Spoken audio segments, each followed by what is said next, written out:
నేను చాలా చక్కటి రోజు ఈ రోజు స్థానిక శాసనసభ్యులు శ్రీ కందుల నారాయణ రెడ్డి గారు చక్కటి కార్యక్రమాన్ని ఈ రోజు మార్కాపురం పట్టణంలో కూడా నిర్వహించి అందరూ గౌరవంగా మంత్రివర్యులు రవికుమార్ గారిని స్వామి గారిని శాసనసభ్యులందరినీ ఈ రోజు ఇక్కడికి రప్పించడం అనేది చాలా అవసరమైన విషయం.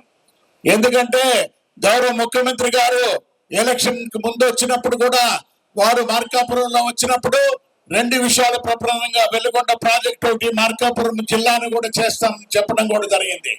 అదేవిధంగా ఈ సంవత్సర కాలంలో వారు అదే పనిలో ఈ మార్కాపురం జిల్లాను కూడా ఏ విధంగా చేయాలనేది గ్రూప్ ఆఫ్ మినిస్టర్స్ ఏర్పరిచి ఇప్పుడే పెద్దలు స్వామి గారు చెప్పారన్నప్పుడు 2 నెలల కాలంలోనే ఆ మార్కాపురం జిల్లాను కూడా ఏర్పరుస్తామన్నందుకు వారికి ముఖ్యమంత్రి గారికి చంద్రబాబు నాయుడు గారు మన కృతజ్ఞతలు చెప్పాలి అవసరం.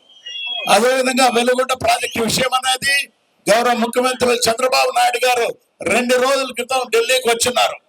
ఆ రోజు ఒక ప్రస్తావన కూడా జరుగుతున్నప్పుడు లేదు శ్రీనివాసరెడ్డి గారు మీరు మార్కాపురంకి వెళ్తున్నారు కదా, నేను చెప్పాను మార్కాపురంలో అగ్రికల్చర్ మార్కెట్ కమిటీ ప్రమాణ స్వీకారం అని, మీరు హామీ ఇవ్వండి 10 సంవత్సరంలోనే అది 2026 సంవత్సరంలో మనం నీళ్ళు ఇచ్చే కార్యక్రమాన్ని కూడా ఖచ్చితంగా మనం అమలు చేస్తామని చెప్పడం అనేది కూడా జరిగింది. ముఖ్యమంత్రి గారు అనుకున్నట్టు తలపెడతారనేది మీకు తెలుసు.